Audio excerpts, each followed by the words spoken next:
He listened to every word with bated breath, and when the final sentence came, instructing him to respond with a light signal, he immediately gave the order to the system, commanding it to turn off the field every 30 seconds for 5 seconds at a time, according to Earth's way of measuring time, which he was already quite familiar with.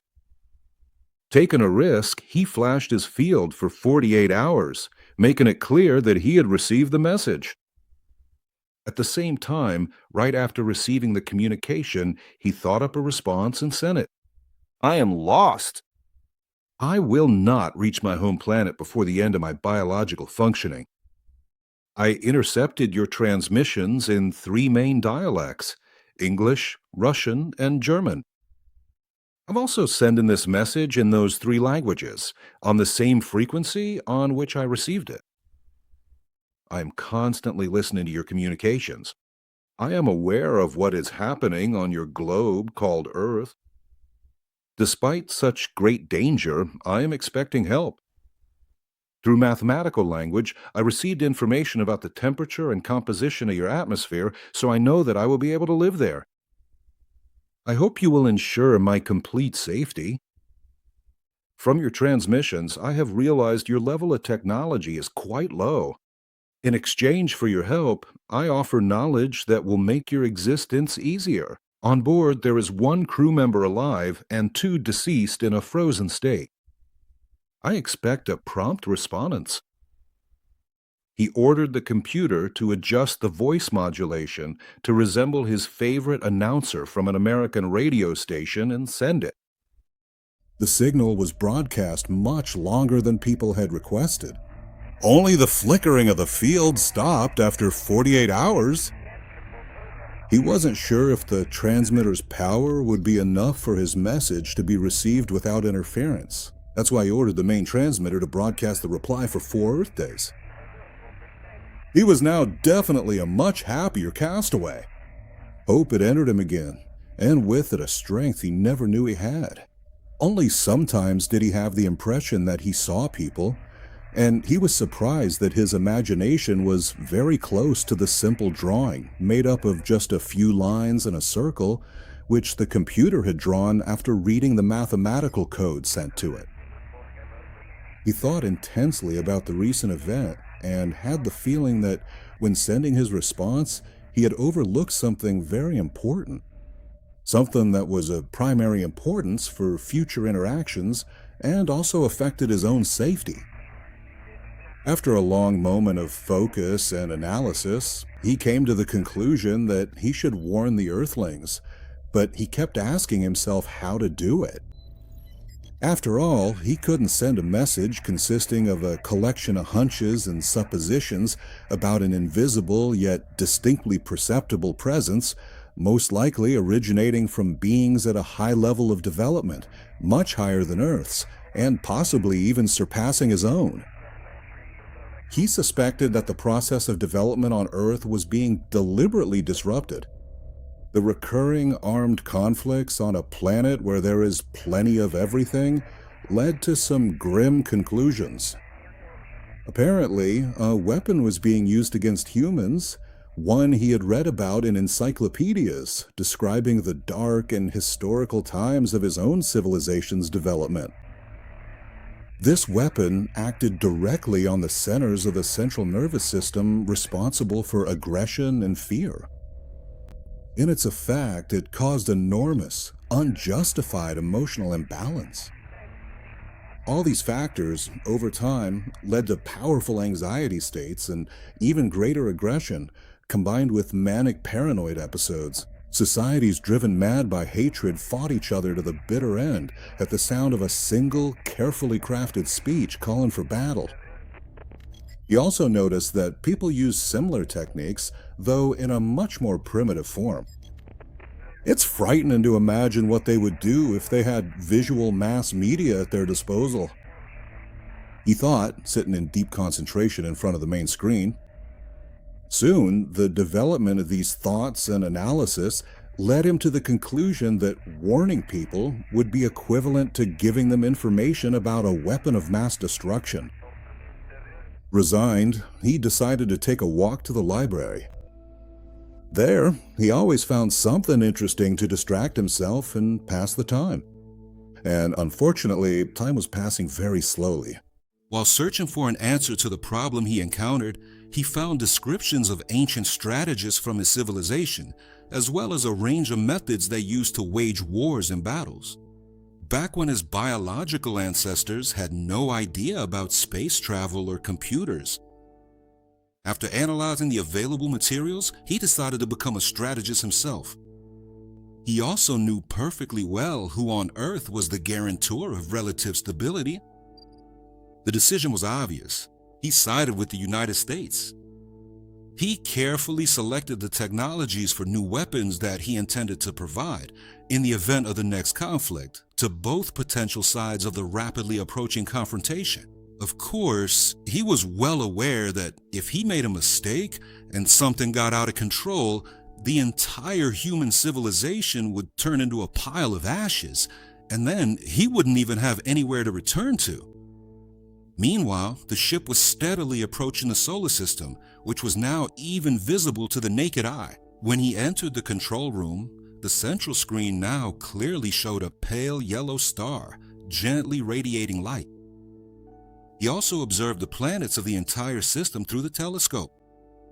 In another year, he would even be able to distinguish the continents on the third planet from the central star. One time, as he stood in front of the screen, his keen senses brushed against something strange.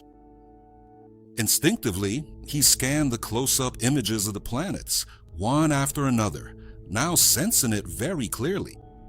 It was them, just as intelligent and very, very dangerous. But he found a solution for that too. Their entire advantage lay in the fact that they were invisible and camouflaged. After a moment's thought, he came up with an idea for how to make them reveal themselves. After just a moment and fine-tuning the details, he got to work. He compared the star maps with the calculations, which led him close to the reference point from which they had been made. So he aimed all his transmitting antennas at the spot from which, long ago, an unknown observer had patiently mapped the constellations, creating a star atlas. From his command chair, he dictated the content of the message to the computer. Message to all who receive this transmission. I am broadcasting from the experimental ship designated number 1, whose test flight ended in disaster several centuries ago. At the time when the ship left the galaxy, by chance, one of the 3 decision-making units was brought back to life. The unit made the decision to return immediately, activating a secret hyperspace flight program. The ship passed the test, but lost 48% of the ring's matter in the process. Unfortunately, a calculation error caused it to now be in the 79th cube of galactic space, heading toward the central star of that cube. Listening probes revealed a primitive technological civilization on the 3rd planet from the aforementioned star, with which initial contact has been established. The current actions are due to the fact that the decision-making unit on board will not be able to return to its home planet before the end of its biological functioning.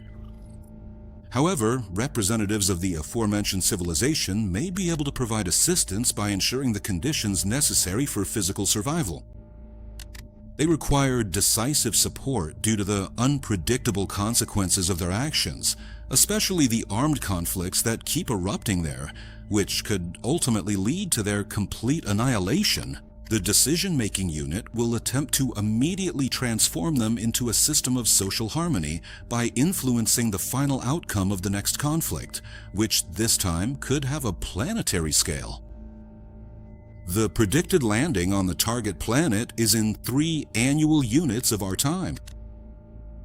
The entire content of the message sped at the speed of light toward the home planetary system. But that wasn't enough for him.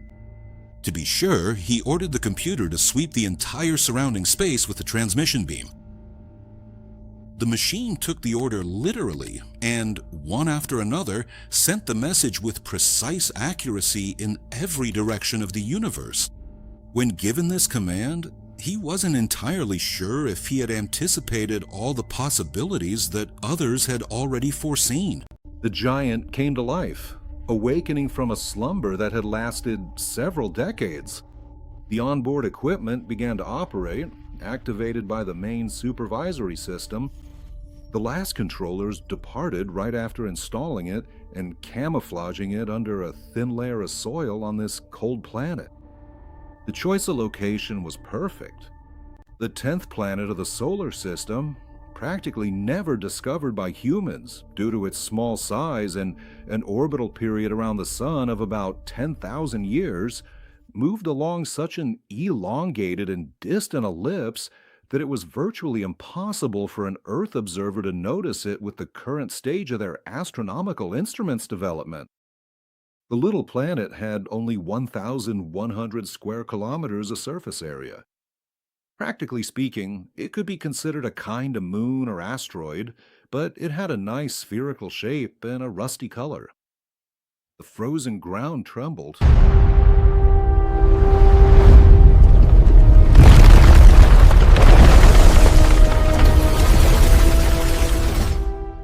And from beneath the torn chunks of permafrost, a sturdy antenna emerged.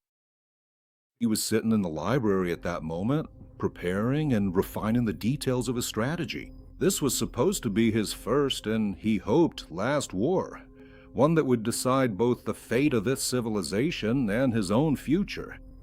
A loud voice from the chief snapped him out of his concentration, calling him to the control room.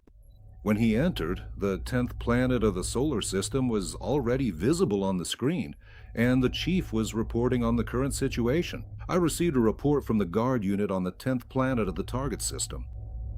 The guard reported full readiness.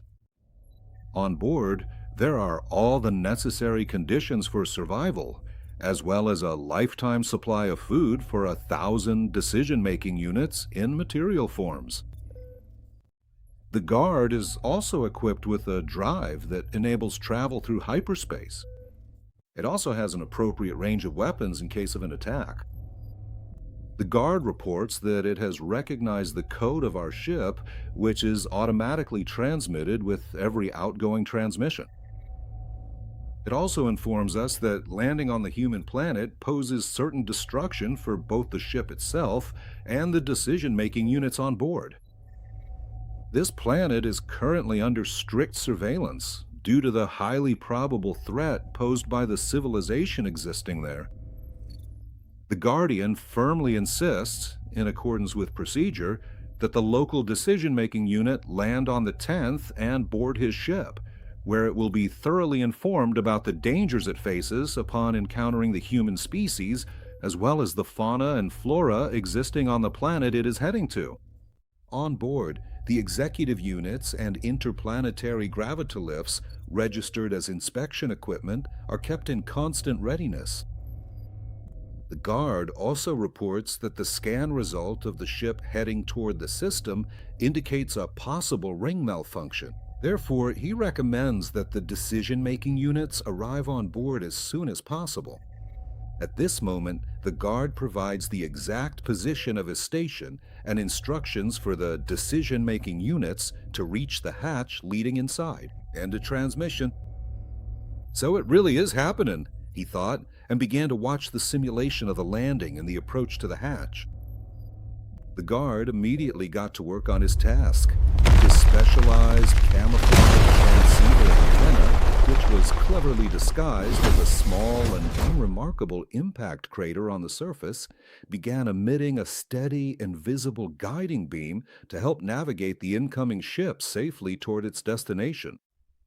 The second long-range antenna retracted back into the ground, which soon sealed the opening left behind, shaken from below by a special mechanism.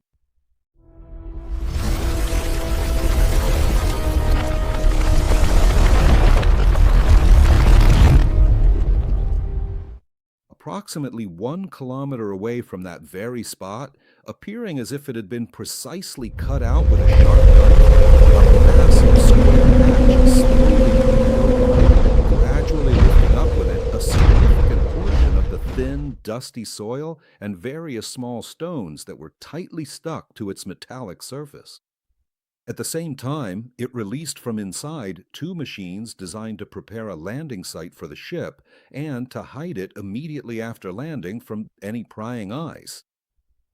Now he knew what, or rather who, was behind the artificial control of this still fragile civilization. However, he still didn't know exactly what the Guardian was or what the executive units were for.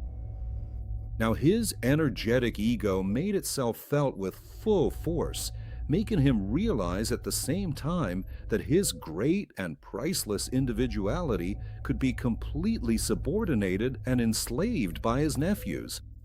He subconsciously sensed that any closer contact with his biologically native planet could end in his physical destruction if they realized that alongside the original neural network of his brain, there was a perfect copy.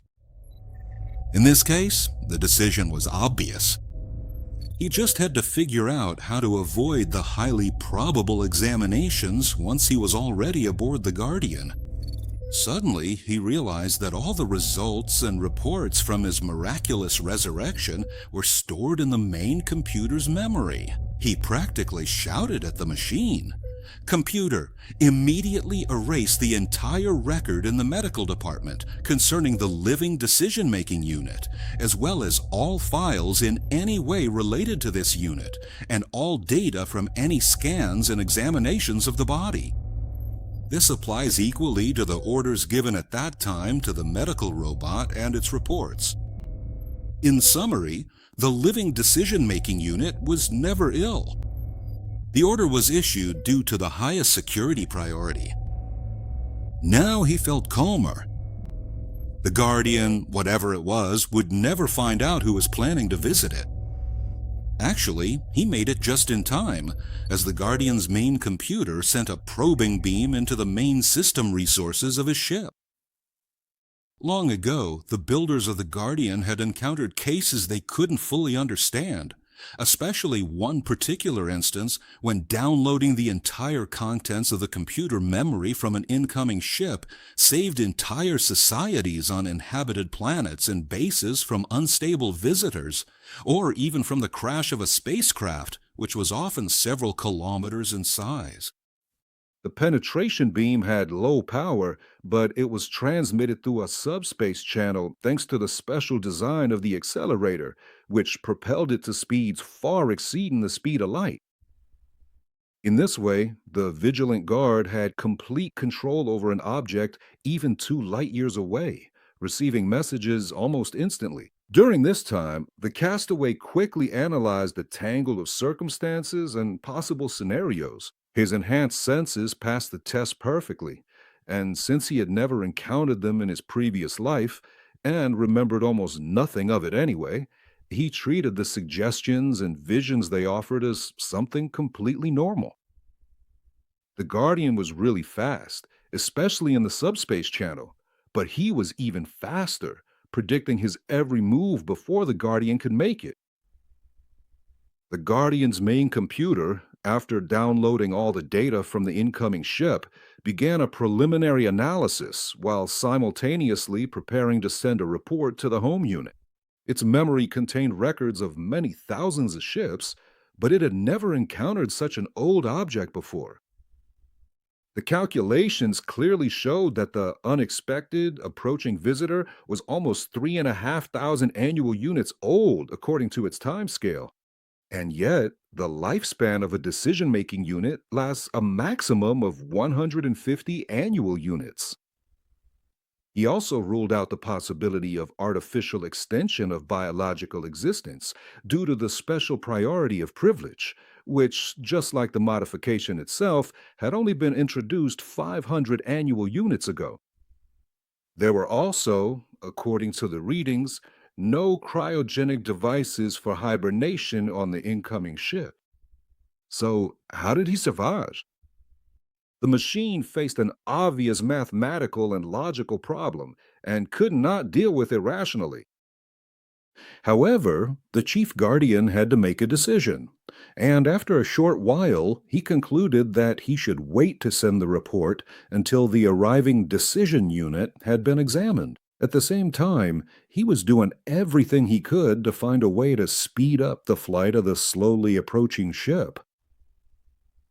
As a result of his efforts, he determined that the approaching castaway could use up 1% more of the ring's matter, which would allow him to reach within 1 light hour of the 10th planet. The information flashed at faster than light speed, landing in the castaway's receiving antennas. He went to the control room and sat down in his chair in front of the main screen, fully focused.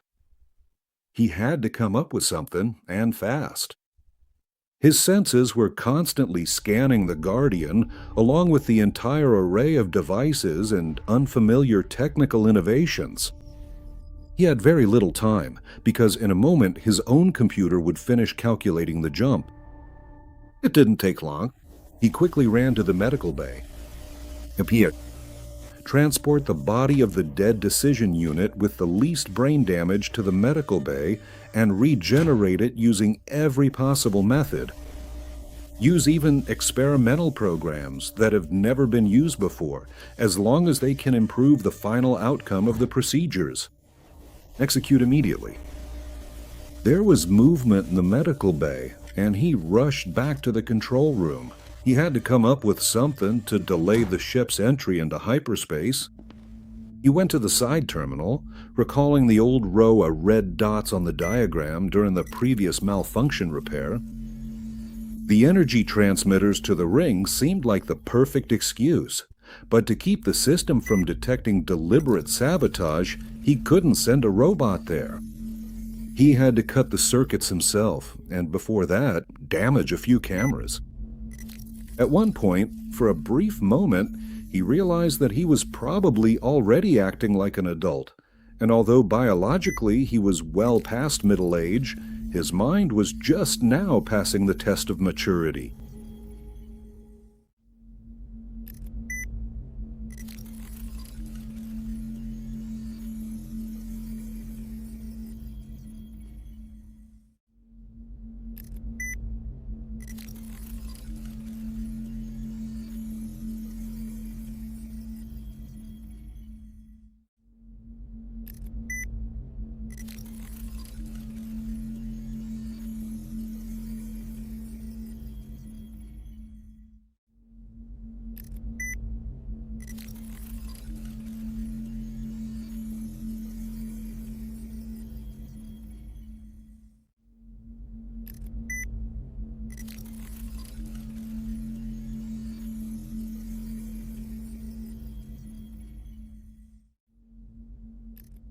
He shook off that accidental analysis and ran toward the connections, sneaking under the cameras and blocking their movement mechanism so they wouldn't be able to spot him. When he reached the external technical corridor, he opened the main power connection module with a few swift moves. On the side of the closing hatch, there was an emergency key made of special insulating material. A few more moves, and he started to believe in the accuracy of the instructional videos. Then, with a strong jerk, he pushed the key downward, unscrewing the latch connector, which now sprang open instantly, cutting off the power supply.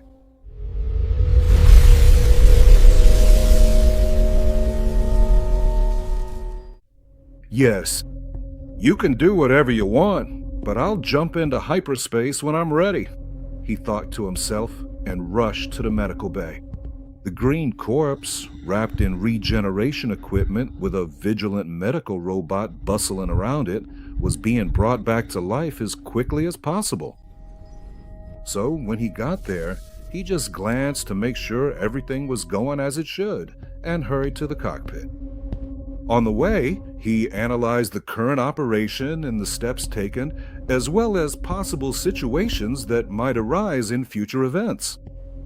Everything will work out, he reassured himself. At worst, I'll be towing a complete idiot to the airlock at 10 o'clock, but at least I'll be able to stick him into the diagnostic equipment on the Guardian at any moment. He thought intensely as he sat down again in front of the main screen.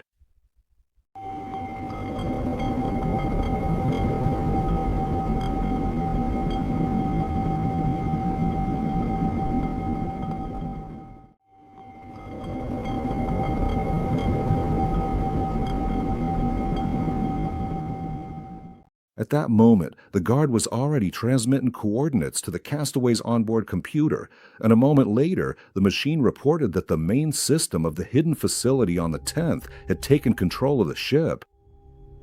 On the 10th, beneath a thin layer of soil inside the Giant, the main computer was left speechless with surprise, lost in speculation. It sent order after order, always receiving the same response: power supply failure in the transmitters. And yet, according to the previous report, all of the castaway's devices were functioning properly. He tried once more and switched to the diagnostic program for the incoming ship. A few hours passed before the repair robots set out to fix the malfunction. During that time, scenes straight out of a science fiction movie were unfolding on board the captured ship. Most of the regeneration equipment in the medical room had already disappeared. Only the equipment necessary to sustain life remained by the operating table. He stood nearby, carefully observing the unconscious patient. At one point, he asked the chief what measures had been used. The machine recited a set of information. Due to the high probability of memory loss in the regenerated subject, and with the explicit permission to freely choose the method as approved by the decision-making unit, I used the Artificial Intelligence Transfer Program, whose features are present in the main computer system. This was the best way to guarantee psychological stability and ensure complete safety. The subject will be able to serve as a decision-making unit, but will remain entirely subordinate to decision-making unit number 1 due to a condition already embedded in the transfer program. Therefore, it will not be able to take any action without an explicit order or approval of the request by unit number 1. The machine finished its report. He now stood in shock before the green body, seriously considering whether he should stop the process of bringing it back to life. He finally spoke. "If I understood correctly, you just took the opportunity to at least partially free yourself. But I assure you, whoever or whatever is lying before me now is in for an unpleasant surprise. Being a living being means, aside from a few pleasures, also experiencing many things that have little to do with pleasure." The machine replied without hesitation. "The transfer program anticipates the possibility of initial shock, but to clarify, the regenerated individual will be practically no different from a robot. The only difference is that over time, there is a predicted possibility of developing a personality. In such a case, the supervisory program's directives provide, in extreme situations, for immobilizing such an entity, and if that is impossible, for physical elimination." A complete silence fell in the medical bay, which he broke, simultaneously depriving the main computer of all control over the regenerated individual. "Computer, by the authority vested in me, immediately delete the supervisory program for the regenerated entity and the report of the procedures performed here." The machine did not respond again, as if it was pleased with how things had turned out. He now had very little time left. He knew that the guard would soon summon him to the control room. He glanced once more at the diagnostic sensor readings and realized that soon his biological brother would be awakened.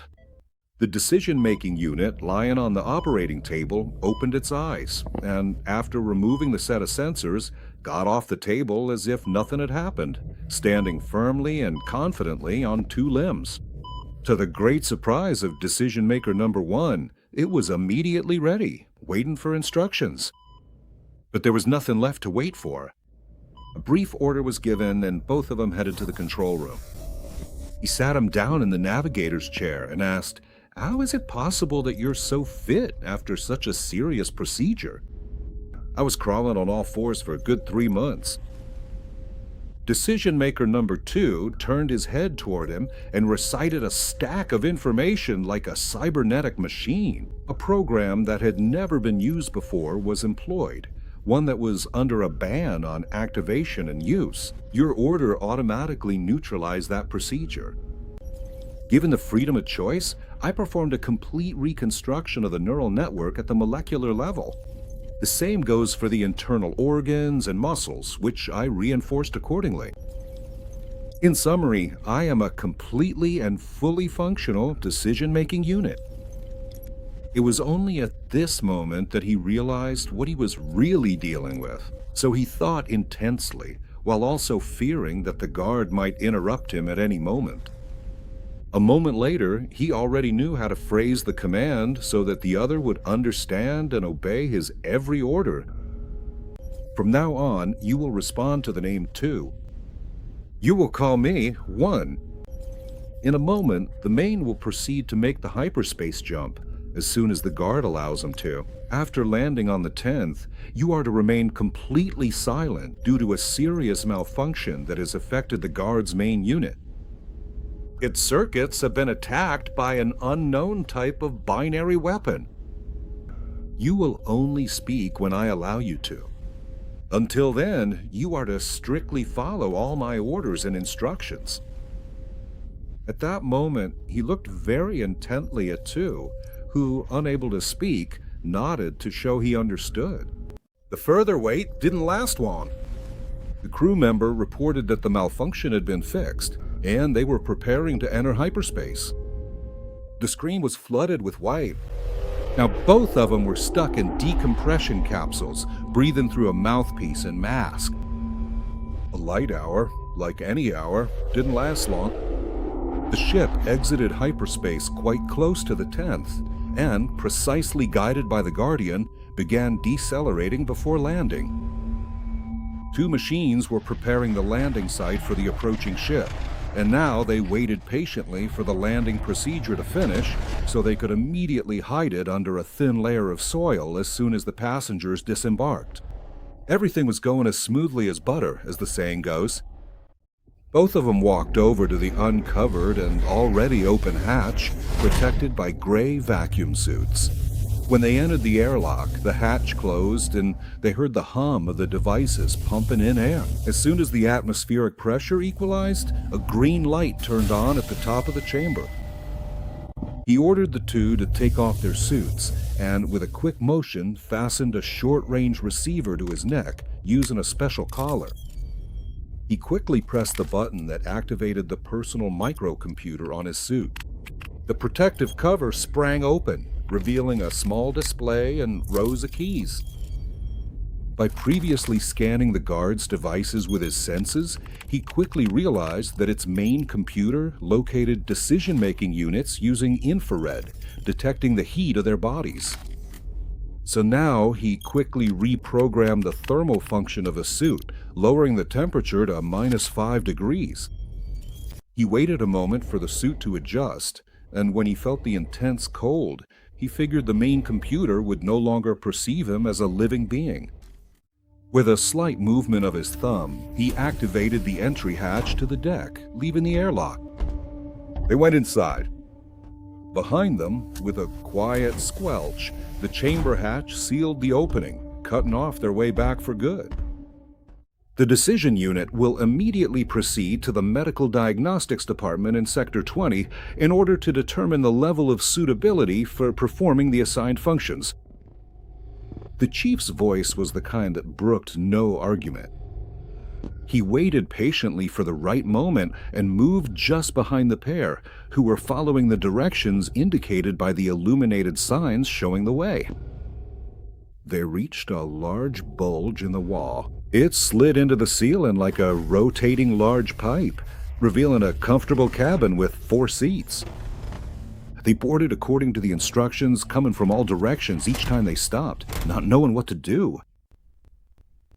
They took their seats and fastened the safety restraints, which made it clear that they were about to move at high speed. The cabin hatch closed and the capsule shot off sharply, pressing them into their seats. Outside the oval windows, lights and large lamps from the passing platforms and sections flashed by at tremendous speed. They traveled for about 2, maybe 3 minutes, unable to make even the slightest movement. Their arms and legs, now resting in soft forms molded to the shape of their limbs, felt much heavier, trapped by the G-forces. Soon, however, they felt the vehicle slowing down, clearly losing speed. They got out directly onto a brightly lit platform. The two of them, without hesitation, followed the directions indicated by the signs. They entered a room, only to exit into a fairly wide corridor, surprisingly equipped with panoramic portholes. He walked closer to one of them, momentarily uninterested in the pair, but trying to keep up with them. As he passed them one by one, he looked outside in disbelief. Only now was he beginning to grasp the enormity of the structure. For a moment, he pressed the visor of his helmet against the porthole and looked around more carefully. Far away, maybe 300 meters off, he could see small lights on the rounded opposite side, making him realize he was inside the wall of a gigantic tube-shaped structure. Still, the empty space inside this monster must have served some purpose. So he looked in both directions, and since he couldn't see the ends, he decided to give up on further inspection for now. He caught up with the pair, who were just turning into one of the corridor's branches. They finally entered the medical room. He recognized it immediately by the array of devices that looked very similar to those on his own ship, except these seemed much more advanced. He couldn't really be surprised. After all, a lot of time had passed since his ship was built. Dwayka lay down on the table that occupied the center of the room. At that moment, he was covered by a transparent container. Now he looked as if he were inside a large tube. The material it was made of only seemed to resemble clear glass or plexiglass at first glance. From its upper section, a red band of a medical scanner flashed, and the examination began. Waiting patiently for them to finish, closely watching the prone two, he tried, despite the tense situation, to focus on reaching some kind of command center, recalling the route he had taken. Already, when they were crossing the Guardian's deck, he realized that he had to take control of this power before it noticed there was an intruder inside. However, his precognitive sense calmed him, as if it wanted to tell him, "Relax, you'll make it." Wait.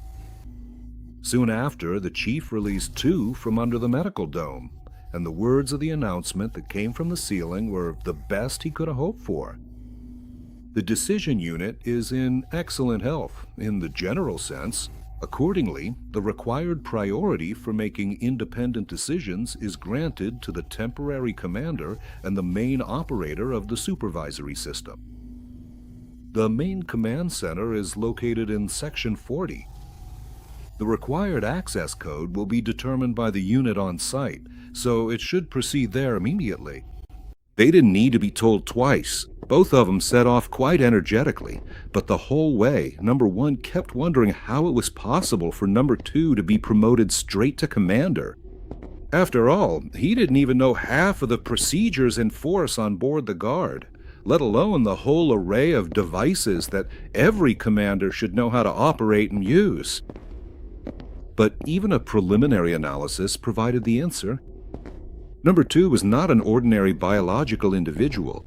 At this stage, he was something like a biological computer, mobile and possessing all the knowledge necessary to perform this role, especially since he, in his own way, through the transfer of stacks previously exchanged with the Information Guardian, had managed to familiarize himself with its system and practically most of the structures that made up what was called the Guardian. After walking another several dozen meters and taking a few internal means of transport, as well as several elevators, they found themselves in a large, circular hall equipped from halfway up its walls with a huge panoramic screen that stretched all the way around this vast room.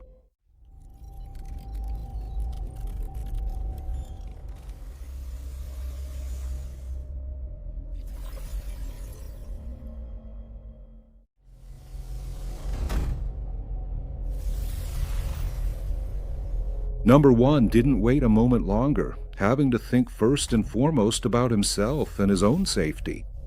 So he immediately set about carrying out his plans. In the middle of the hall stood 5 command team chairs.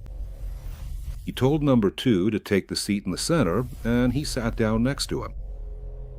The backrests automatically slid down, placing both of them in a semi-reclined position. Only now did number 1 see the next part of the spectacle. His eyes turned toward the ceiling, which turned out to be a domed vault, forming, together with the walls, a giant screen. The impression was as if both of them were sitting in a huge cabin with an immense visual perspective. Momentarily stunned by the extraordinary effect, he did not forget for a second to quickly devise a basic algorithm of action, and once he was sure of himself, he spoke. At that moment, his voice sounded very loud in the acoustic space and very convincing, appropriately amplified by the receiver attached to number 2's neck. The computer is providing a new access code for the system's main operator. The code is freedom. At this moment, the Guardian's main computer had to catch up on work to handle the classification of a human word spoken in English. It processed it as a certain acoustic frequency into the corresponding code in its system, simultaneously remembering the exact frequency of the voice that spoke it. None of his biological brothers would now be able to break such a code unless its disclosure was demanded by a persona endowed with a higher priority of authority and privilege. Now, at last, he could finally think about how to free himself from the icy suit. Computer, show the way to the nearest cryogenic chamber. In response, directional signs lit up on the floor. When they entered the chamber, another order was given. Personal inspection by the Commander-in-Chief. Show your control interface and disconnect the internal camera system until the inspection is complete.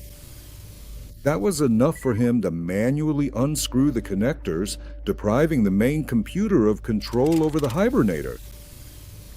Using the internal microcomputer controller, which could operate independently, he activated the hibernator, preparing it to receive an individual for sleep. Few sentences later, and number 2 was already lying in the cryogenic tube. Moments later, the tube slid into the wall, leaving the panel of the autonomous controller visible on the outside. Number 2 should be grateful to him because he had just extended his life for an unknown amount of time. If only he were fully aware of it.